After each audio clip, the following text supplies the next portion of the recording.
Hey guys, welcome back. Today we're going to do another number one. Yeah, it's Witches from Marvel Comics, drawn by Michael Deodato Jr. and a writer called Walsh. I don't know. Anyway, so what is this all about? Well, we're going to find out as always. So we're going to dive in. This is a 4-issue mini-series, and it comes from the time period that I just wasn't feeling it anymore. Well, let me rephrase that. It started to decline.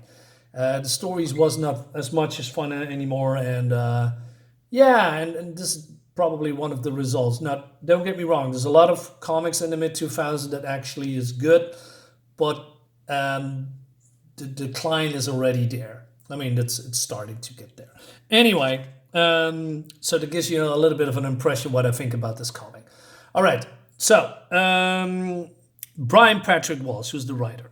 The rest is not important, in my opinion. So we have a public library here, and we have a guy, and his name is Kale, and he has been, I don't know, assigned to work here in this library, and it seems that this guy is called Leo or something, or Lou, and he knew his grandfather, and so he says. Hey, I see a lot of you in him. Smart, inquisitive, distracted. And Kale says, what? What do you say? Now, Andy, that's his name. I don't care whose grandson you are. I don't want you lounging around, reading or making big mess of things. These books are very rare and sacred. Some of these words have not been seen by the naked eye in ages. So, okay, you're the boss. Where should I start? Well, you begin with this one. So he says, whoa, look at that one. Incredible. Check out the stitching on the cover. Must be really old. And he says, you have no idea. So, well, as you can see what's happening here, the old geezer knows what he's doing. He's not a good guy. And so he opens the book, and he's being transformed in this massive creature here. And that's been instantly felt through, all the mages in the world, like Brother Voodoo, Belasco, Agatha Harkness, probably, yeah, Enchantress, and I know her by name, something with, I don't know, anyone, anyway, I'm rambling a little bit there. So even Strange is here, is feeling it. And he immediately knows that the world is in danger. So, and he says, it's going to destroy us all. So I thought, okay, cool, And so there's a woman in his house. What is with Doctor Strange and, woman sleeping always there? You never see a guy or a couple of guys. No, it's always some sexy, beautiful women, probably apprentices. And her name is Topaz. And she says, I woke up to the sound of my own screaming. And one instant, there was a bright light, just as sudden. No light could escape it. So, yeah, Strange confirms that there is a great evil has been awoken. And he said, there's a force out there, the most powerful that any of us encountered. Well, I'm not so sure. I mean, in your field, there's always some kind of a world-threatening encounters with magical demons and monsters. Its name, it's never spoken. Everyone knows but chooses not to talk about it. Tell me what it is. The Tome of Zhered-Na. So basically he says, it's not really that complicated. He says, in an ancient text that holds the most guarded secrets in the mystical world. Long ago, a spell was cast trapping a creature known as the Hellfire. Well, that's an original name.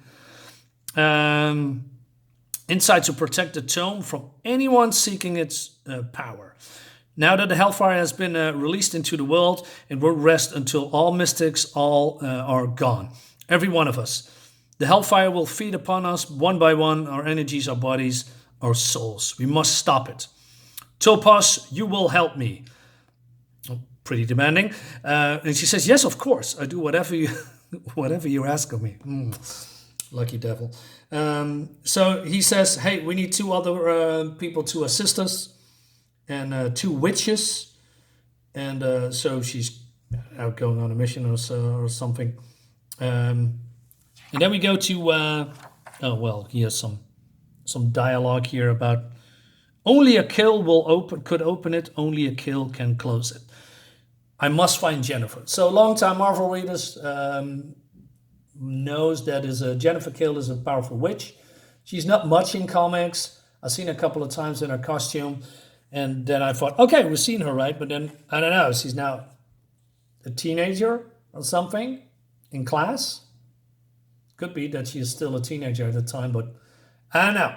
Yeah, but she, doesn't matter. But she felt it, and Doctor Strange is out there, and I believe nobody sees him.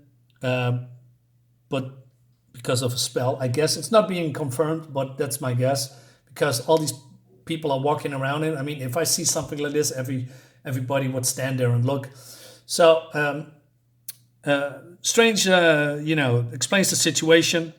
And it's getting dark in here. What's going on? Just let me open. So this is a little bit better. And so he explains the situations. And he talks about the Tome of Zhered-Na. And she says, yeah, that was my grandfather's book. It was lost shortly after he died. And Strange says, not lost, hidden. Now someone has opened and unleashed the great evil into our world. A hellfire walks amongst us.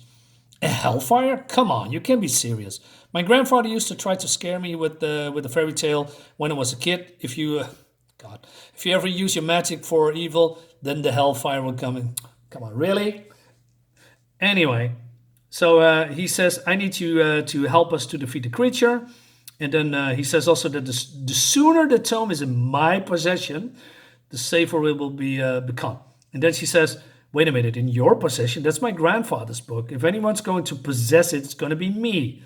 And then, Strange is not happy with that. And he says, hey, I don't think you understand. The book is mine, and if you want my help, it stays with me when this is over. End of discussion. So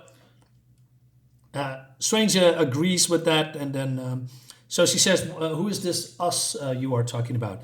So she says, so he says, there are two other witches that will assist you who are going to need, we are going to need all the angels and demons on our side. And she says, tee, someone tell me I'm not the angel of this brood. Well, that's not how she said, but that's what I make about it. Anyway, so moving on, it's not really important right now. So Jennifer, so that's a little bit weird because Jennifer takes a taxi to Strange establishment instead of, Strange teleporting her instantly to the house. Okay, but she doesn't do the revealing spell here, and then she's ringing the doorbell, and Wong is open up, and then she says, hey, I'm Jennifer. And then, well, they're already expecting her. And he says, hey, Topaz, aren't you the girl from Calcutta? And she says, yeah, I'm serving at the Church of Saint something something. And then Amelia talks over and she says, fascinating. Now, where's my phone? Where's your phone? My cell died, I have to call my brother. So, and then Wong says, well, we don't do that here. There's some rules here. There will be no contact with the outside world. Well, Jennifer, maybe you go outside and go to a bar and ask if you can call there. So the brother, of course, the Kale guy, that transformed into the hellfire, that's going to be her brother, I guess. So Topaz and she having a talk, but it's not really a pleasant talk. And she says, Topaz says, hey, there's rules here for our own good. Master Strange is wise and powerful. We can learn from his experience. And Jennifer is a little bit rebellious here and says, blah, blah, blah. You know something? You freak me out with all this talk about rules. Which is strange. I mean, Jennifer Kale is a witch. She, should know that rules, especially when it comes to magic, is extremely important. So I think that's a little bit out of character. Makes no sense at all. If you are a witch or a wizard or a sorcerer or whatever, being that you are, you must uphold the laws of magic. Otherwise, things could go wrong pretty bad, in a very serious way. Idiots. Anyway, she says, all they do is keep women like you and me in the dark. What has gender to do with anything? Anyway, rules are about control, pure and simple. Duh. So he says, hey, where's Charlie? I mean, you know, Doctor Strange. I suppose he's working on getting the third member of our group. And she says, so they talk about the angels and demons part, and then she says, oh no! So they realize that Doctor Strange is, nope, a little bit too fast here. So he's doing some resurrection. I thought that resurrection spells was always pretty dangerous, you know. It has also its consequences, but apparently not. I could be wrong. I'm not, you know, I'm not the master of the mystic arts. So Strange says, rise up, your death is no longer. And then there's a scream here. And so this woman says, why did you summon me back here? Why am I here? I need your help, Satana. Coming back to that a little bit a second ago. The great Doctor Strange needs my help. What could be so terrible that you could summon me all the way from hell? The Tome of Zhered-Na has opened, and she's starting to laugh here. And then, you know, these girls are coming in because they are surprised that she is being resurrected here. And she says, oh, would you look at this? The hip-hop Barty and the token ethnic friend. Okay, I must say that I laugh because little did they know what they are going to experience in about, you know, in 2016 till now, you know, with ethnic groups. Ha ha ha. You can't say that because you are getting canceled. And that leads us to the next issue. Now, I would come back a little bit back to Satana. Where's the rest of my books, by the way? Oh, yeah. Okay. Now, longtime veterans, again, of Marvel Comics, and especially when it comes to magic beings, know that Satana doesn't look like this. Satana does not look like this, doesn't look like this, especially has no blue eyes. At all, and she doesn't cuddle with other women, maybe in an erotic sense, but not like that. Why? Because Satana, the original Satana from the 70s, now I put my phone, she looked like this. She was a succubus. She had a black, sometimes red costume on with, you know, fur on the boots, you know, like goats, and she has long flowing red hair, and she doesn't have, what's that on her head, and a hairband, and looks like, I don't know, she escaped from whatever. No, she actually looks like a succubus, a magical being, but because she is actually the daughter of Satan. She is actually, do you know the son of Satan? Yeah, that's her brother. And she looks actually like something like this. Looks stunning. Great here with Clea. Big, major, massive downgrade in my opinion. Really bad. So yeah, we'll see what happens in the next issue. So far, I'm not a big fan of, you know, the story. I mean, the monster is not, you know, that really special looking. Oh, look at this. It's great.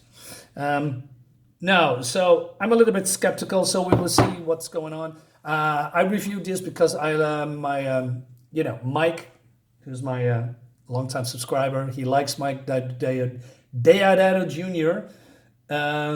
So I wanted to show off his art here and, you know, you let him know that this comic exists. Unfortunately, here is only that doing 2 issues. Walsh and Conrad is doing issue 3 and 4. But, you know, the covers are from Michael Deodato Jr., which looks really cool. So, guys, let me know what you think about this comic. Like I said, I think it's meh at best. Basically, it's more boring. I'm not excited at all. Leave it here. See you next time, guys.